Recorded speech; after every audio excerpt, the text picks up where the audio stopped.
రాసినటువంటి పోతులూరి వీరబ్రహ్మం తిరిగిన స్థలం ఇది. 400 సంవత్సరాల కంటే ముందు ఆయన కాలజ్ఞానం రాశాడు. అప్పుడే చెప్పాడు ఇలాంటి వింతలు విచిత్రాలు జరుగుతాయని. వీరబ్రహ్మం గారు ఆ రోజు చెప్పారు. అవునా కాదా తమ్ముళ్ళని అడుగుతున్నా. కాలజ్ఞానం రాసిన ప్రాంతం రవ్వల కొండ. ఆ కొండ ఈ బనగానపల్లి నియోజకవర్గంలోనే ఉంది. 1924లో ఆ కొండను కూడా దువ్వేయాలంటే అడ్డుపడి ఆ కొండని కాపాడు. అవునా కాదా అని అడుగుతున్నా. ఇక్కడ ఉండే ఎమ్మెల్యే గారు, ఆనాటి నాయకుడు జనార్దన్ రెడ్డి గారు అందరం కలిసి చేశాం,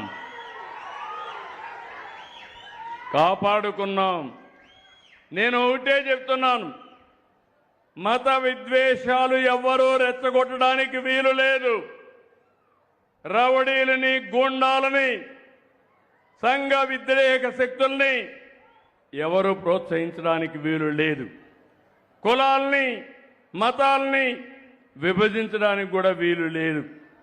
ఎలాంటి వ్యక్తి అంటే ఇక్కడ నంద్యాలలో విగ్రహం వాళ్ళ పార్టీయే, అతనే విధ్వంసం చేశాడు. దాన్ని కూడా రాజకీయం చేయాలని చూశారు. వాస్తవం వచ్చిన తర్వాత తోక జాడించే పరిస్థితికి వచ్చారు. నాకు ఆశ్చర్యం వేస్తుంది. మీరు కూడా ఆలోచించాలి. ఇలాంటి ఇంత ప్రవర్తన మీరు చేయొద్దండి. తండ్రి చనిపోయాడు, తండ్రికి పూజలు చేస్తారు.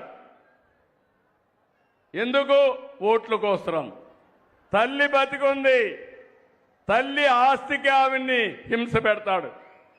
అంటే తల్లికి మాత్రం ఆస్తి ఇవ్వడు, కానీ తండ్రికి మాత్రం చనిపోయాడు కాబట్టి ఓట్లు కావాలి కాబట్టి పూజలు చేసే పరిస్థితికి ఉన్నాడు. అవునా కాదా?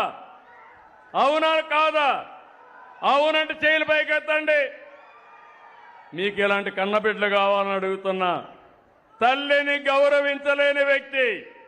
నేను ఈరోజు పెట్టాను, తల్లికి వందనం పెట్టింది. పిల్లల్లో శాశ్వతంగా తల్లులంటే గౌరవం ఉండాలని. ఎంత పెద్దయినా తల్లి తల్లే, బిడ్డ బిడ్డే. అవునా కాదమ్మా? ఇలాంటి వారసత్వాన్ని, ఇలాంటి పనులు చేయాల్సిన వ్యక్తుల్ని మనకు కావాలని అడుగుతున్నా. మళ్ళీ చెప్తున్నా, రాయలసీమలో వాళ్ళు రక్త చరిత్ర రాశారు. నేను ఈరోజు రాయలసీమలో కొత్త చరిత్ర లిఖించబోతున్నా. అదే రాయలసీమ రతనాల సీమ. అందుకే ఈ సంకల్పాన్ని మనం ముందుకు తీసుకొని ముందుకు పోవాల్సిన అవసరం ఉంది. గుట్టుపల్లి రైతులు ఇప్పుడే వెళుతున్నా. ఆ రోజు